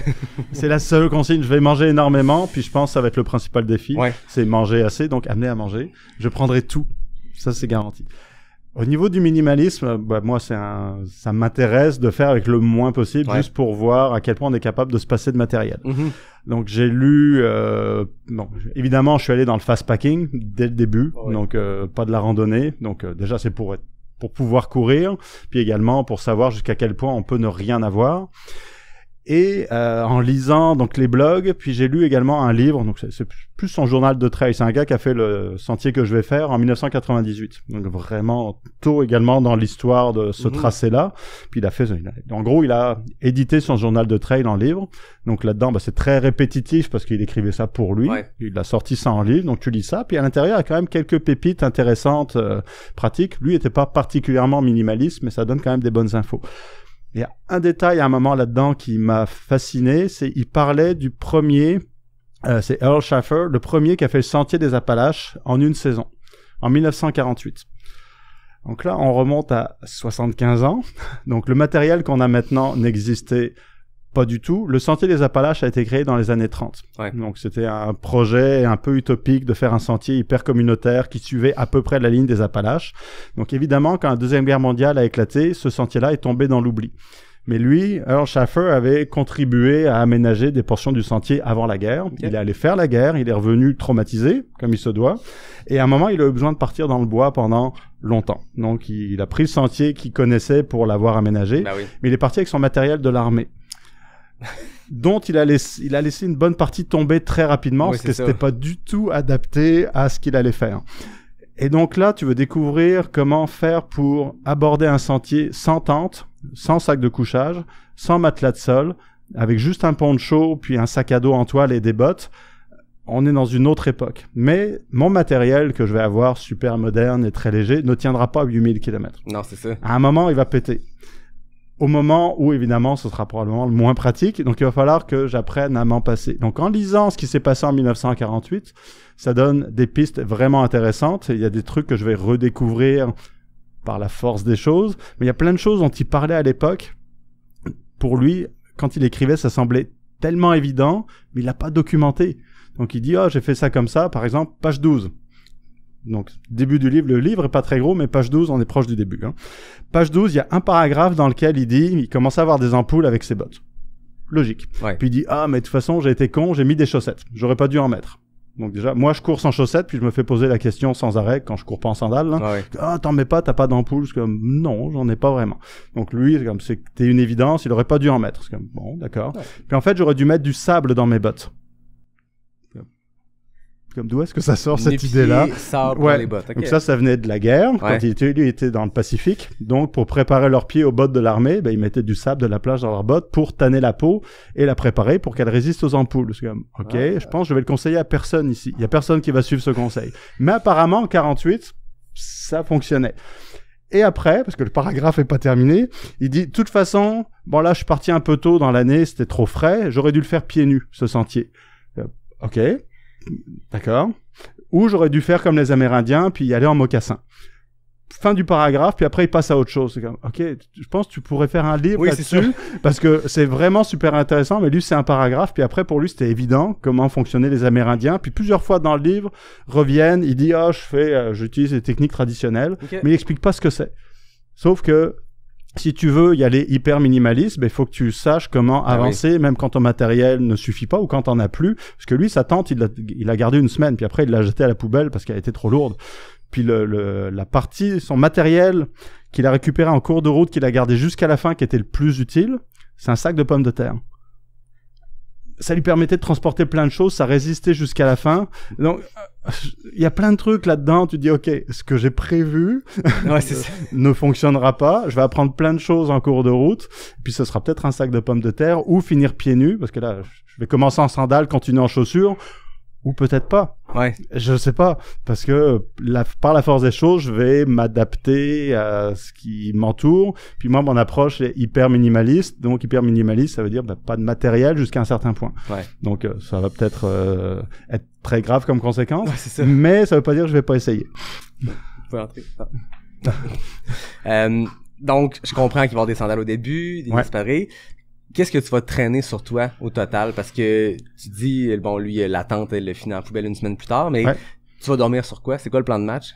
Là, je me suis acheté un super matelas de sol ultra léger à $350, puis etc. en me disant, je vais essayer avec ça, mais probablement qu'en cours de route, probablement qu'il va percer avant la fin. Donc, je vais me retrouver un moment sans matelas de sol. Donc, je vais tester sans matelas de sol. Donc, au niveau humidité avec le sol, je vais m'arranger en fonction de ça. Donc, ça, c'est le moindre de mes soucis. Comme j'ai déjà dormi plusieurs fois sur un sentier pendant les courses, j'ai pas si mal dormi que ça. Bon, en même temps, c'était peut-être pas en pleine tempête au bout de 7 jours de pluie en continu. Je sais pas comment ça va se passer. Mais à mon avis, le matelas de sol, c'est pas le gros problème. Donc, au début, j'ai une tente, mais c'est juste... L'avantage, c'est que vu qu'Anne sera avec moi pendant 10 jours, je vais partir avec probablement trop de choses. Ouais. Puis, dans les 10 premiers jours, je vais pouvoir me faire une idée de ça fonctionne vraiment pas. Elle reprend l'avion depuis Miami, comme part avec tout ça, puis avec ça, puis avec ça, puis enlever des choses. Donc, ça aide. Okay. Mais je vais probablement enlever des choses au fur et à mesure, parce que là, la tente, probablement que je vais enlever l'intérieur de la tente pour juste garder la toile. Ouais. La toile imperméable, donc qui est pas vraiment, normalement c'est un tarp, une bâche qui est le plus minimaliste. Là j'en ai pas trouvé parce qu'on est un petit peu hors saison au Québec pour faire du camping d'été, donc j'ai pas trouvé ce que je voulais parce que je me suis équipé la semaine dernière. Ah ok. Oui, ma planification c'était clairement pas le matériel, c'était la famille. Donc j'avais pas de toile, rien du tout, donc je vais prendre une tente, puis au pire j'enlève l'intérieur de la tente. Puis là, il y a Martin Cloutier d'ailleurs qui m'avait hébergé pendant le Percé Montréal. Lui a fait beaucoup de fast packing, puis il m'a donné plein de conseils. Puis il m'a dit tu peux enlever l'intérieur de la tente. Après, il faudra que tu détermines si tu gardes comment on appelle, l'armature. Ouais, les poteaux. Ouais. Mais il m'a dit, je pense que tu vas vite vouloir t'en débarrasser. Donc, va falloir que je me débrouille pour tendre la toile avec juste 4 cordes. Donc après, il m'a dit, ok, je vais t'apprendre à faire des nœuds. Parce qu'avec ça, avec une toile, puis des cordes, puis des nœuds, tu peux faire plein de choses. Ouais. J'ai jamais fait de nœuds de ma vie. On a essayé de faire ça en vidéo. Ça s'est mal passé parce que j'avais une toute petite corde, puis ils voyaient pas ce que je faisais. Puis j'y connais rien, donc donc j'ai encore 7 jours pour faire des nœuds ou m'entraîner pendant. Donc, mais ça va être très minimaliste. Puis je pense que je vais éliminer du matériel au fur et à mesure. Sinon, j'aurai un couteau, une lampe frontale, des vêtements. Je vais juste savoir ce que j'ai sur moi. J'aurai pas de rechange. Ce serait trop lourd. J'aurai des batteries, une GoPro, un téléphone, des trucs qui servent à rien, mais qu'il va falloir que je recharge sans arrêt, parce que je veux documenter. Puis on recharge comment? C'est quoi le plan de match pour ça? J'aurai une batterie USB, mais juste pour mon ravitaillement, je vais descendre en ville tous les 3-4 jours. Donc, à ce moment-là, je vais trouver une prise de courant, puis charger le tout. Donc, c'est une contrainte moderne que clairement, en 1948, il n'avait pas. C'est l'avantage, hein. Mais... Il y avait du sable dans les bottes, mais il n'y avait pas à recharger des GoPro. J'ai compté, je pense que je vais avoir 7 trucs à recharger. Donc, minimaliste, on en reparlera. Hein. Ben, donc, c'est ça. Est-ce que ça fait partie du projet, de l'aventure, de pas trop le préparer? Dans le sens où, oui, tu le prépares, on le disait tantôt, la logistique, mais tester le matériel, choisir le matériel et tout, tu dis, je vais apprendre ça au fur et à mesure. Est-ce que ça fait partie de l'aventure aussi? Ouais. Tu recherches cette quête-là de partir puis s'adapter continuellement jusqu'à trouver peut-être après 1 semaine, 2 semaines, 3 mois ta perfection en termes de matériel. Je pense que ce sera inévitable de toute façon. Donc tous ceux qui sont là-dedans partent avec des idées préconçues de comment ça va fonctionner, puis après ils s'adaptent. Mais honnêtement, j'en ai parlé longtemps avant. Je voulais vraiment avoir du matériel puis le tester l'été dernier. Puis j'ai acheté mon matériel la semaine dernière. Donc puis c'est du matériel pour le temps chaud, donc je peux pas tester. J'ai testé mon sac à la cryo avec des raquettes puis des tucs puis des mitaines. Donc ce que j'ai mis en fait, j'ai mis comme plein de tucs puis plein de mitaines juste pour le remplir, pour avoir quelque chose pour tester le sac. Donc j'ai testé le sac, il est confortable. Mais il y a rien dedans de ce que je vais transporter dans une semaine. Donc c'est pas vraiment un bon test, mais non, je voulais tester avant, mais je suis incapable de tester avant. En fait, le premier qui a testé le sac quand je l'ai reçu, c'est un ami qui lui adore le fast packing. Quand j'ai reçu le sac, j'ai gardé un jour, puis il est venu me le prendre pour le tester. Donc, puis je lui ai demandé, puis il est bien, parce qu'il est super, c'est comme parfait, je le testerai en Floride. Donc, non, je trouve ça plus drôle aussi. Donc, de me lancer dans le vide, puis m'adapter, là. Donc, ça fait des plus belles histoires. Tu parlais de recharge nutritionnelle. C'est quoi le plan de match nutrition, s'il y en a un? Je t'ai entendu un autre podcast dire, faudrait pas qu'un nutritionniste entende ça. Paraît-il que l'invité qui va suivre a un peu de compétences dans ce champ-là. Y a-t-il une nutritionniste dans la salle? Donc, je serais curieux de savoir c'est quoi le plan de match, s'il y en a un. Ça, j'ai fait beaucoup de lectures, en fait, pour cette course-là, pour plein d'aspects. Très peu pour le matériel, mais beaucoup sur ce que ça fait sur le corps, puis comment on s'organise. Puis là, on parlait par exemple de moyenne kilométrique. Ça, en fait, j'ai mis de côté. Je vais avancer 12 heures par jour, parce que le kilométrage, c'est absurde de vouloir faire du kilomètre. Au niveau bouffe, j'ai découvert que mon 2 semaines entre Percé et Montréal, que je trouvais long, était pas assez pour permettre au corps de trouver un autre équilibre. La digestion va se modifier et se transformer, mais il faut minimum 3-4 semaines. Donc, j'ai commencé cette adaptation entre Percé et Montréal. J'ai vu une différence et je me suis clairement pas assez alimenté. J'ai perdu du poids, ce qui n'était pas catastrophique en 2 semaines. J'ai perdu, je pense, 7-8 livres. Donc, je m'attendais à en avoir perdu beaucoup plus. Mais 7-8 livres, je serais comme encore proche de Miami.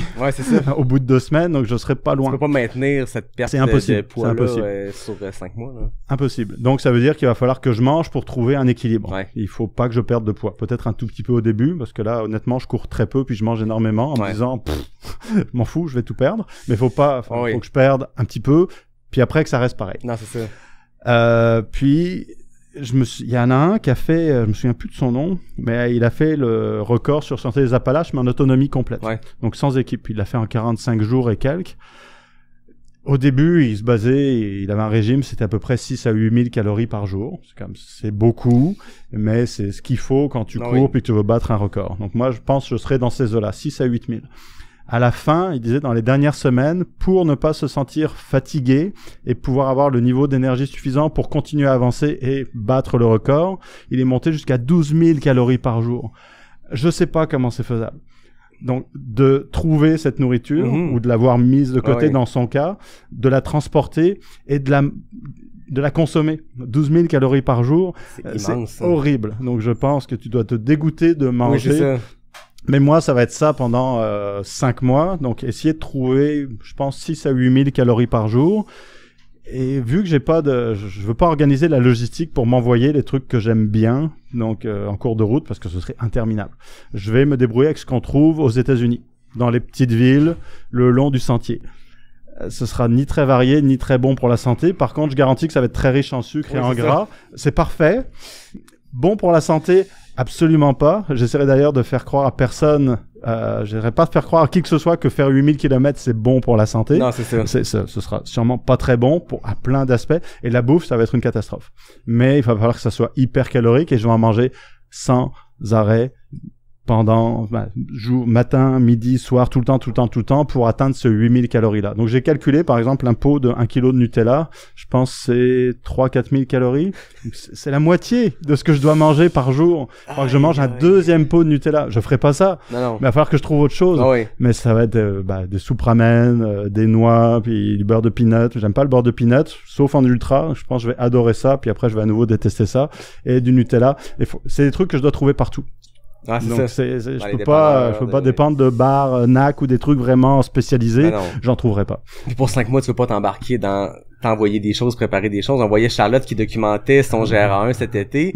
C'était énormément de préparation pour une dizaine de jours au max. Là, je veux dire 60, 90, 120 jours, peu importe le temps. C'est impossible de le planifier. Ça va plus que ça, 180, 200 jours. Bref, c'est 150.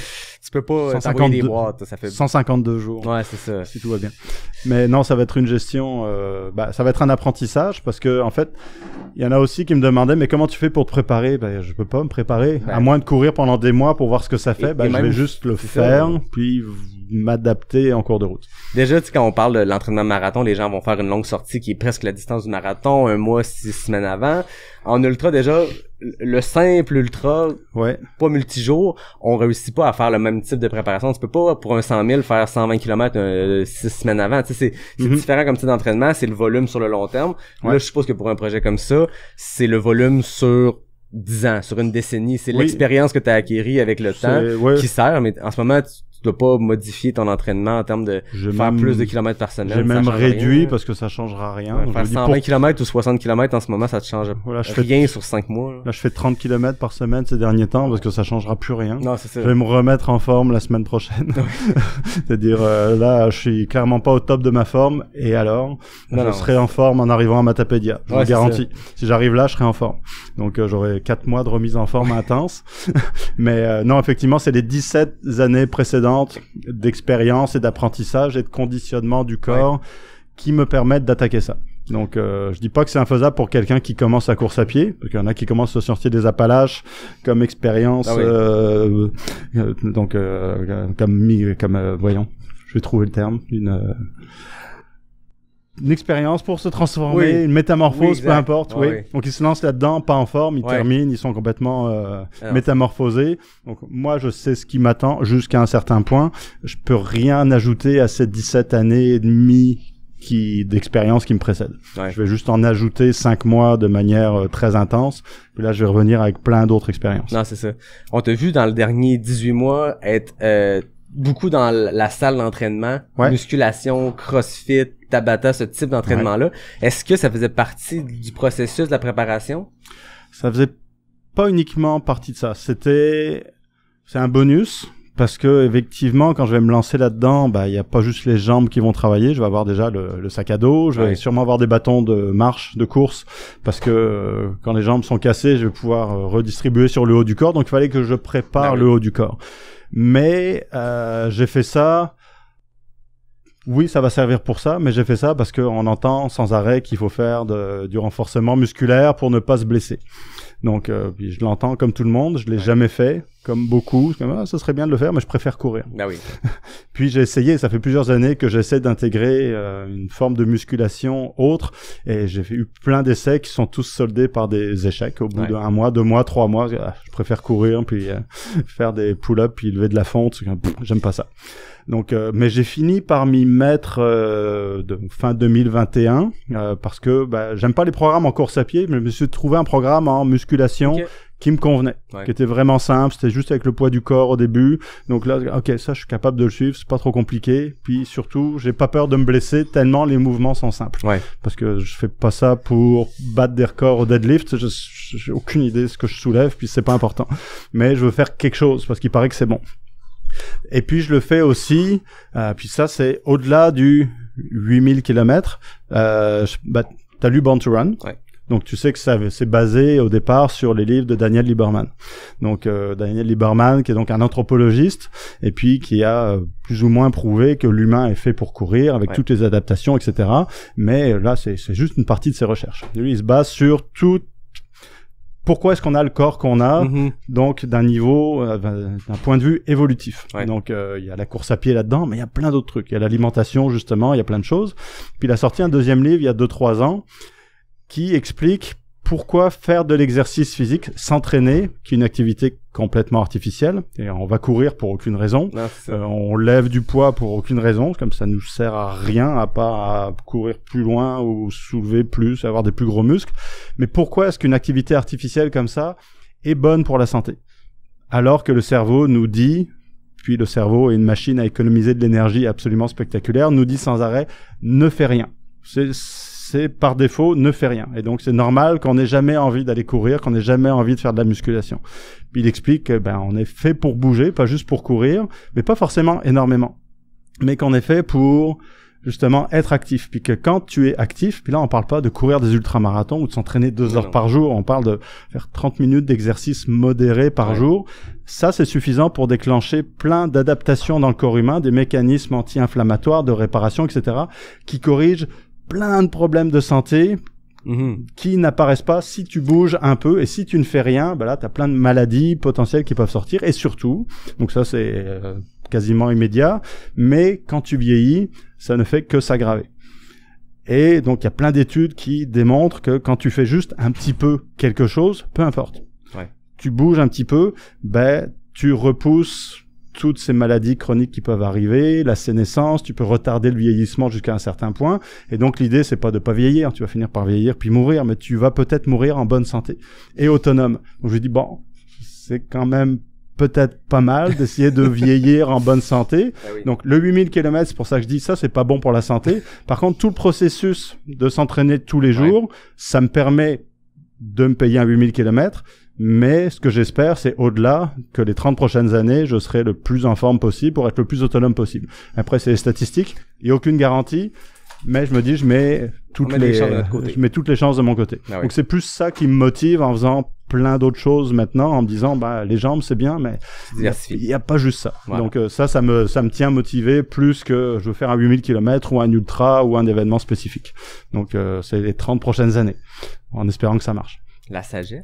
On pense plus loin que les courses à lesquelles on s'inscrit ou les projets de fou. On pense plus loin, c'est intéressant. Est-ce qu'il y a des questions dans la salle pour Johan? On est là, tout le monde ensemble. Je suis sûr qu'il y a des questions qui vous brûlent les lèvres que j'ai pas encore posées. Oui, viens, tu peux même venir au micro. Attention au fil. Salut Johan, je me présente, Patrice Lamontée, je fais du marathon, mais pas beaucoup de trail. C'est pas grave. Souvent, le principe de l'entraînement, c'est de faire une quantification de la charge mécanique, donc tu sais, d'y aller progressivement vers l'événement. Puis il y a plusieurs fois que tu as mentionné que tu t'es pas nécessairement préparé à cette distance-là, puis t'as mentionné Percé-Montréal, qui est quand même un 10 jours. Je me suis demandé pourquoi est-ce que tu t'es pas dit, je vais tester 1 mois ou je vais tester 1 mois et demi avec un événement peut-être un peu plus petit, mais pour tester le fast packing, tester les adaptations nutritionnelles à long terme, tester la réaction du corps. Qu'est-ce que tu en penses?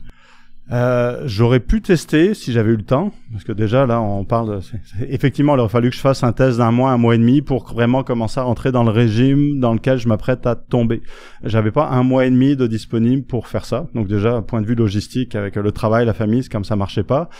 Et après, c'est-à-dire, ce que je vais faire peut faire des dégâts.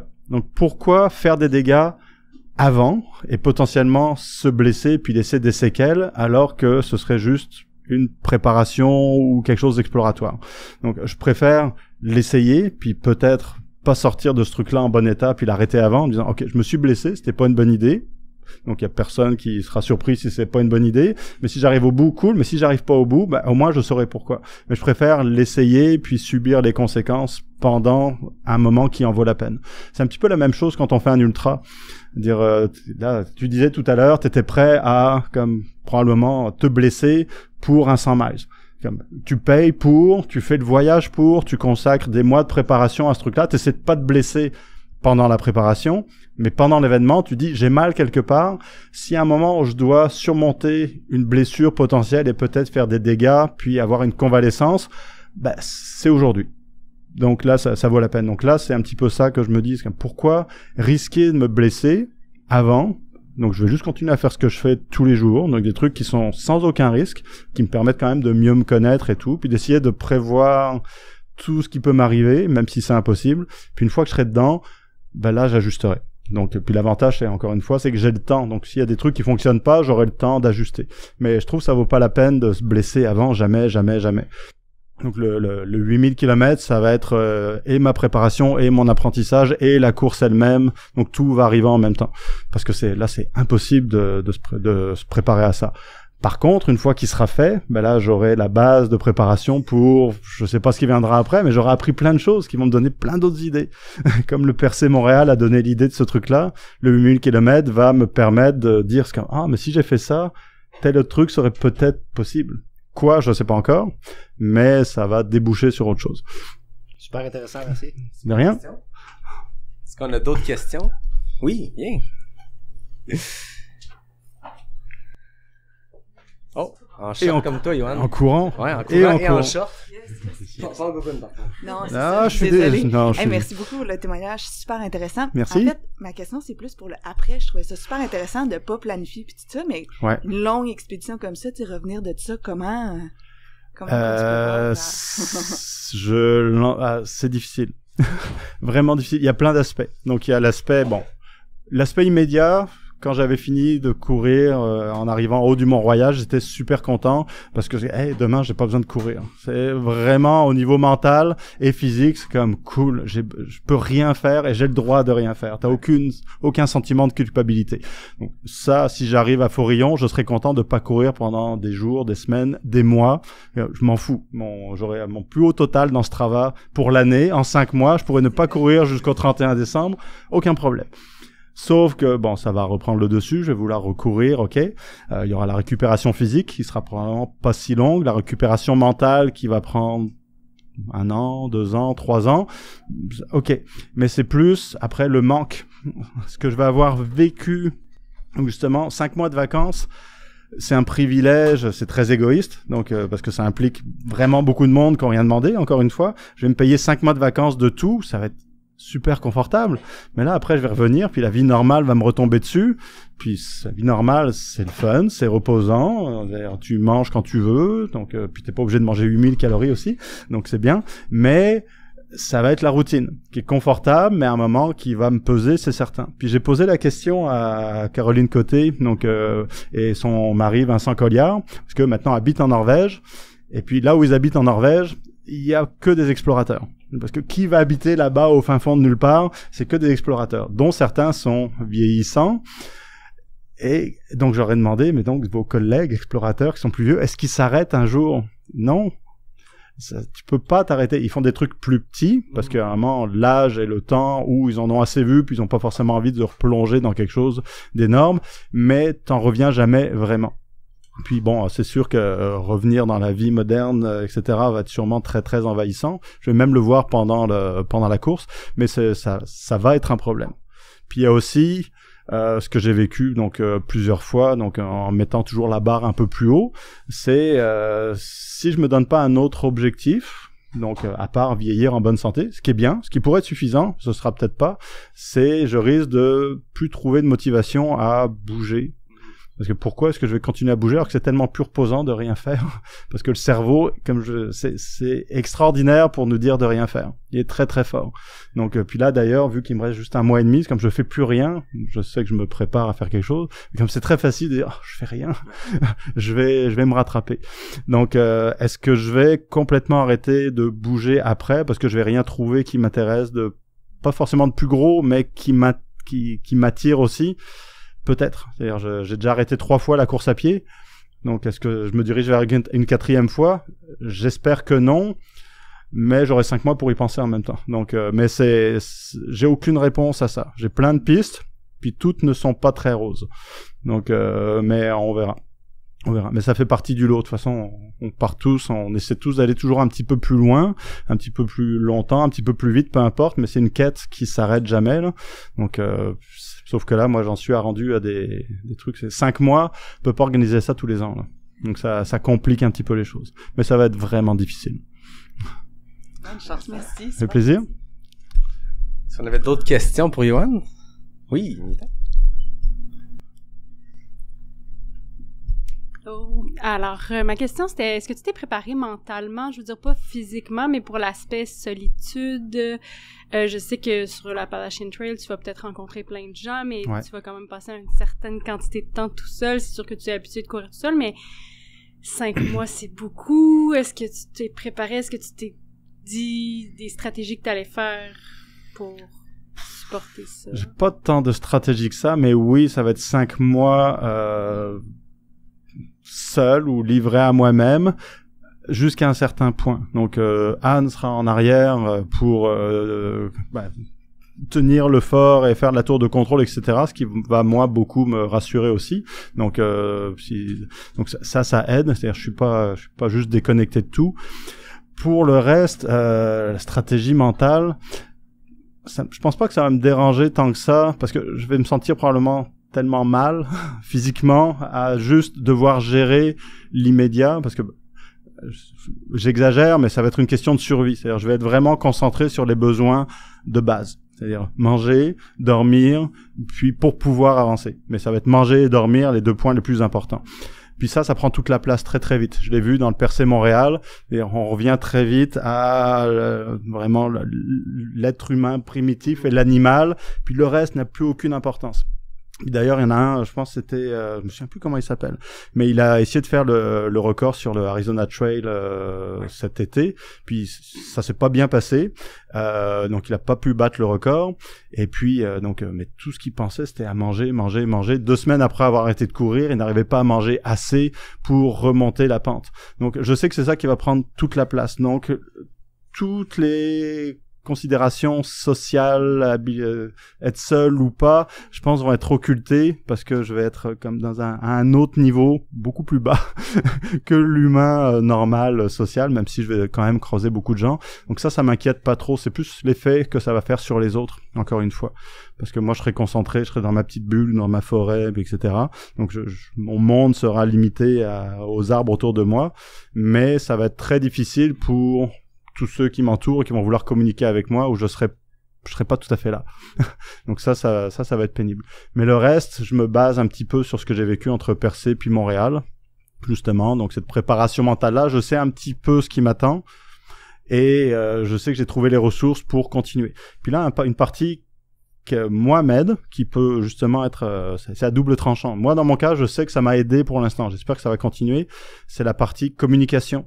Donc là, je serai pas trop sur les réseaux sociaux, mais j'irai quand même une fois de temps en temps, et recevoir les messages des gens d'encouragement, c'est ce qui m'a aidé à ne pas abandonner entre Percé et Montréal. Parce qu'à un moment, ça allait vraiment mal, puis quand j'ai commencé à lire les commentaires, qui étaient tous positifs, ça fait du bien. Donc là, t'es tout seul, et en même temps, t'as toute une communauté qui est derrière toi, puis qui te suit par procuration, puis qui t'envoie des messages. Ça fait une différence spectaculaire, dans mon cas. Donc il y en a, ils pourraient dire, c'est de la pression, il y a du monde qui te regarde, il y a un souci de performance. J'ai jamais souci de pression, de performance avec les commentaires que j'ai reçus, et ça m'a aidé à continuer encore et encore et encore, puis même à diminuer l'objectif, c'est-à-dire c'est pas d'arriver, dans ce cas-là, c'est à Montréal en tant de temps, ou à faire tant de kilomètres par jour, c'était même plus de finir, c'était tout ce que les gens voulaient, c'est comme avance tant que tu peux, puis quand tu pourras plus, arrête.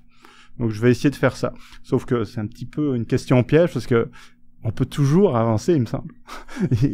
Qu'est-ce qui nous arrête vraiment? Donc ça, je vais peut-être le découvrir ou pas.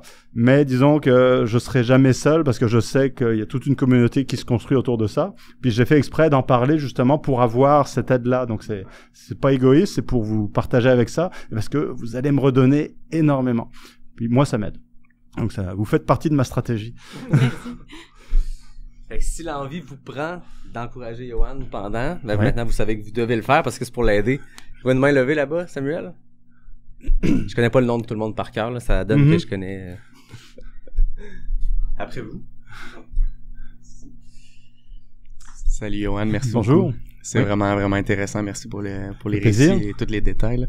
J'étais curieux de savoir, je me demandais justement, on parlait de solitude, on parlait d'instinct de survie, on parlait d'instinct animalier pratiquement aussi. Est-ce que tu as prévu justement l'éventualité où est-ce que tu pourrais rencontrer des animaux qui seraient dangereux? J'imagine que sur 5 mois comme ça, autant dans un aspect sauvage, les ours, les loups, ça risque d'être potentiel, donc potentiellement oui, ils en parlent. En Floride c'est les alligators puis les moustiques, il y a des marécages et tout. J'y connais absolument rien, mais j'ai contacté pour cette portion spécifique. Son nom de trail c'est Jupiter, c'est celui qui a fait le sentier que je vais faire, pas juste le sentier des Appalaches. Il l'a fait je pense en 2012, je me trompe peut-être pour l'année, mais il y avait des alligators en 2012 comme maintenant, ça change rien. Et lui vient de Floride. Puis je lui ai demandé spécifiquement, est-ce que je devrais m'inquiéter? Il a dit non. Non, aucun souci, t'en fais pas, c'est juste des histoires pour les touristes. Je vais le croire sur parole, il habite là-bas. Donc ça m'a rassuré jusqu'à un certain point. Bon, il y a les moustiques, ça personne n'a réussi à me rassurer sur le sujet. Il y en aura une tonne, donc je me suis acheté une moustiquaire pour la tête, donc que Charlotte nous a conseillé. Ouais, Anne me l'a acheté. Contre mon gré, je vais probablement la remercier encore pour toutes les bonnes idées qu'elle a eues à ma place. Sinon, le reste... Il y a des serpents à sonnette, il paraît. Il paraît qu'il y a des pumas, les Florida Panther. Donc, je sais pas, je veux pas le savoir. Les ours, j'en ai croisé, j'en ai aperçu quelques-uns aux États-Unis. En général, ils sont bien timides, ils veulent pas te voir. Ce qui veut pas dire que c'est jamais arrivé, mais c'est extrêmement rare. C'est extrêmement rare. Puis le reste, je sais pas. Ça peut arriver, mais ça reste très très anecdotique. J'aurais plus peur si je faisais le PCT dans l'Ouest ou le Great Western Loop où c'est très sauvage et en plus t'es en autonomie beaucoup plus longtemps. Donc donc ça m'inquiète pas tant que ça, à part les moustiques. Puis bon, par expérience, les bactéries, c'est ça qui me fait le plus peur avec l'infection bactérienne que j'avais eue. Donc soit sur la peau comme j'avais eu, ou donc l'eau qu'il va falloir que je traite, parce que là, Gaspésie, j'avais des bouteilles d'eau, puis c'était de l'eau du robinet. C'est clairement pas ce que je vais avoir sur le sentier. Donc j'ai de quoi traiter l'eau. Est-ce que ce sera suffisant? Je l'espère. Sinon, il y en a qui terminent avec des bactéries intestinales et puis ça te fout une course en l'air de manière spectaculaire. Il faut des antibiotiques pour s'en débarrasser. C'est ça dont j'ai le plus peur, là. Ouais. Donc, je vais me baser aussi beaucoup. Ça, on en parlait un petit peu tout à l'heure. Je vais me baser beaucoup sur l'expérience de ceux que je vais croiser sur le sentier, parce que la plupart des gens sont, je pense, en général plus renseignés que moi sur le sentier qu'ils vont affronter. Et il y a beaucoup de connaissances qui vont être partagées. C'est une communauté qui a l'air... ils sont hyper actifs. Et évidemment, donc il y a le matériel, toutes les techniques. Donc tout ce que je ne connais pas encore, je vais l'apprendre par ceux qui le font, puis voir comment les autres font, puis prendre moi ce qui me convient, éliminer ce qui me convient pas, et leur demander à tel endroit, est-ce que je dois craindre les alligators, ou est-ce que je dois craindre les ours, ou etc.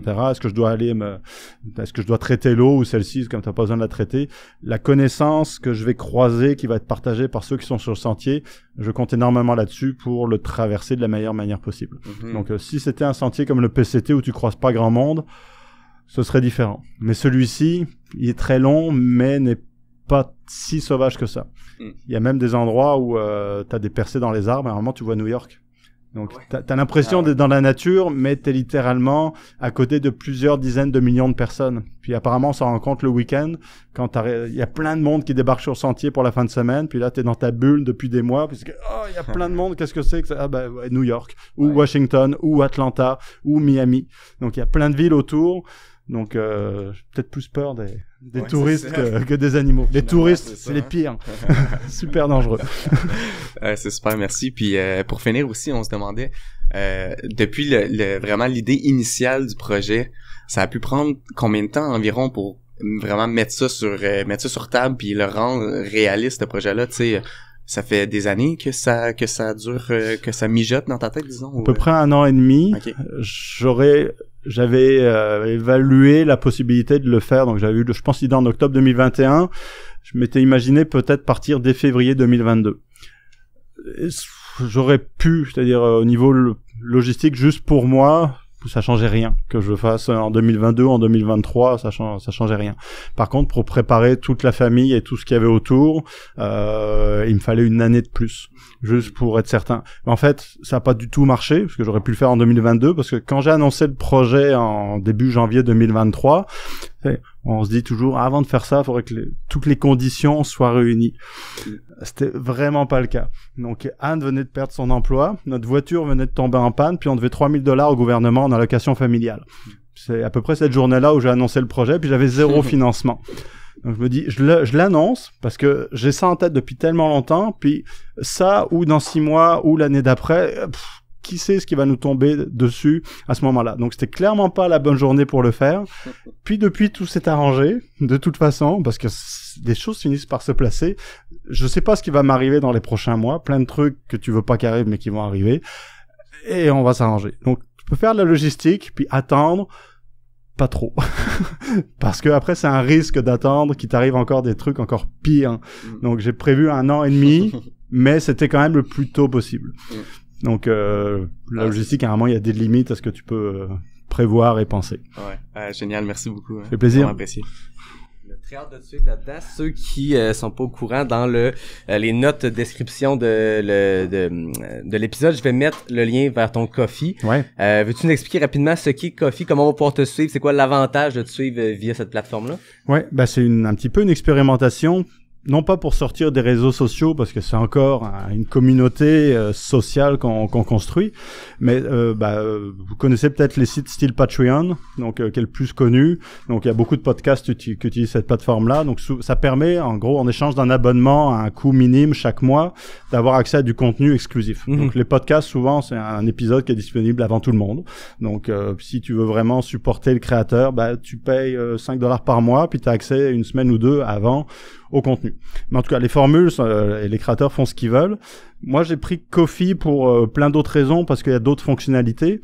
Mais en gros, c'est en échange du prix d'un café, donc $5 par mois.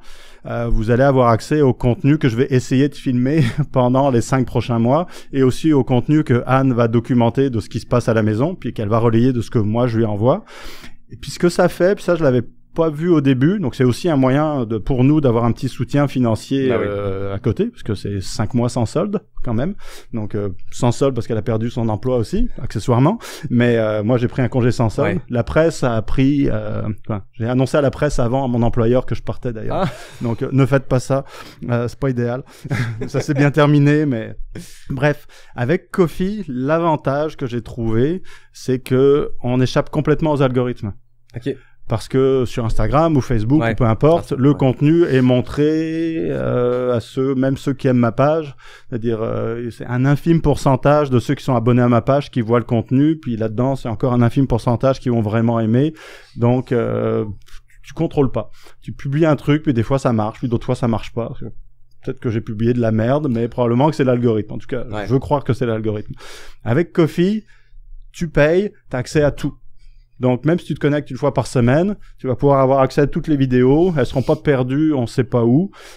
Puis, en plus, ce que j'ai remarqué, c'est que quand tu payes même juste $5, c'est parce que tu veux vraiment être là. Contrairement à Facebook, c'est facile de laisser un petit j'aime. Puis après, ça t'intéresse pas vraiment, c'est cool. Donc, tu le vois plus. Mais si tu payes ton $5, c'est parce que ça t'intéresse. Ah oui. Puis tu vas revenir régulièrement. Donc, ça fait une communauté qui est hyper restreinte, mais qui est vraiment engagée dans le projet. Pardon. Donc ça fait déjà une différence. Moi, les questions que j'ai, puis les échanges que j'ai avec ceux qui sont abonnés à Ko-fi sont pas tout à fait du même niveau qu'il y a sur Facebook, parce que ceux qui sont là sont véritablement intéressés et ils veulent suivre et sont prêts à aider aussi. Et puis, c'est également, il y a personne qui va payer $5 pour venir m'insulter, ce qui est reposant. Même si ça arrive vraiment pas souvent, mais normalement, ça protège de ça. Mais ça fait une communauté, donc, sur laquelle on va pouvoir compter, Anne et moi, si on a besoin d'aide. Aussi, c'est pas à sens unique. Et puis, ça nous oblige aussi à fournir du contenu de meilleure qualité. C'est-à-dire, Anne est en communication, moi aussi j'adore la communication. Donc, c'est un petit incitatif supplémentaire. C'est comme les gens ont payé $5. On va essayer de faire du mieux qu'on peut pour donner le plus d'informations de la meilleure manière possible, ce qui est pour nous un exercice qu'on trouve intéressant. Donc tout ça fait une petite expérience supplémentaire, puis nous qu'on aime beaucoup.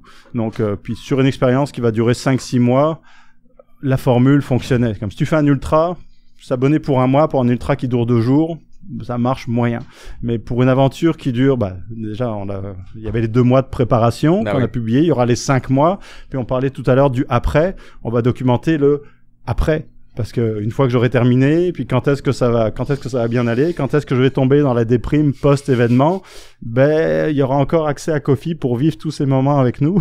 Si vous voulez payer $5 pour me voir déprimer, ce sera faisable. C'est mieux que n'importe quelle télé-réalité qui est offerte à la télé. Là, on a quelque chose qui est dans la réalité, mais d'un sport qu'on aime, d'un athlète qu'on aime suivre, fait que ça va être très intéressant. Ouais. Donc ça, nous, on expérimente avec ça, puis ça fonctionne bien pour ce type d'aventure-là. Donc on va voir jusqu'où ça nous mène, mais pour l'instant, ça démarre vraiment bien. C'est super intéressant. Ouais. Allez vous abonner tout le monde sur Ko-fi. Avant qu'on termine, Yoann, t'es déjà venu au podcast, t'as fait les questions avec l'arnaque. On les refait pas une deuxième fois. Là, j'en profite, on a 2 invités aujourd'hui. On va se faire une petite compétition ici. Donc, plus tard, mon invité, dont j'ai pas encore révélé l'identité, va se prêter aussi à ces questions express-là, les questions avec l'arnaque. C'est 5 questions rapides. On verra lequel était le plus rapide. C'est juste pour s'amuser, parce que là, je me disais, 3e passage. D'habitude, j'ai les questions ouvertes que je fais au 2e passage. Là, je me suis dit, on va faire une petite compétition juste entre vous deux. Puis, les gens qui ont écouté l'épisode, connectez-vous la semaine prochaine parce que je vais questionner cette nutritionniste-là sur ton parcours. Puis peut-être que elle aura des conseils pour toi aussi si tu restes après. Donc, chronomètre est prêt. Tu me dis quand t'es prêt puis on y va. Je suis prêt. Rousse ou à pied? Hein? Rousse ou à pied? À pied. Raquette ou sandales? Sandales. Mon Washington, mon Albert? Je connais ni l'un ni l'autre. On va dire Washington, ça va faire le plus mal. Chocolat ou vanille? Chocolat. Key West ou Forillon? Chocolat. Dès que tu dis chocolat, moi je reste coincé sur chocolat.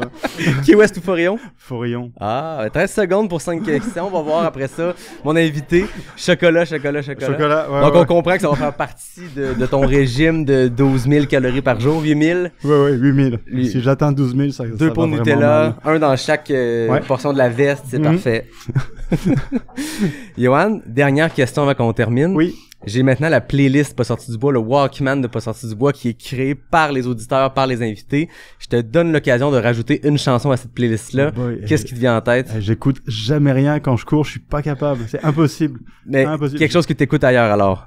En ce moment, un groupe britannique s'appelle les Sleaford Mods. Ok. Vous allez trouver ça vraiment difficile à écouter. Je pense il faut s'habituer l'oreille, mais ça vaut la peine. Intéressant, on va rajouter ça. Ouais, c'est les héritiers du punk. Donc, vraiment intéressant. Ok. Bon, on va rajouter une chanson des Sleaford Mods. Sleaford Mods. Bonne chance. Intéressant. Ça prend de la diversité sur cette playlist-là. On va avoir quelque chose qui est unique. Écoute, c'est parfait. Merci beaucoup, Yoann, d'être venu au 3e passage. Jamais 203, là, ce qu'on se dit, jamais 304. Merci d'être venu partager au Noctem cette aventure-là. Merci à Anne qui a contribué. Merci à tout le monde qui est venu poser des questions aussi. C'était hyper intéressant. On va te suivre là-dedans. Ça va être fascinant de te suivre. Amuse-toi. Et très, très long. Oui. Soyez patients.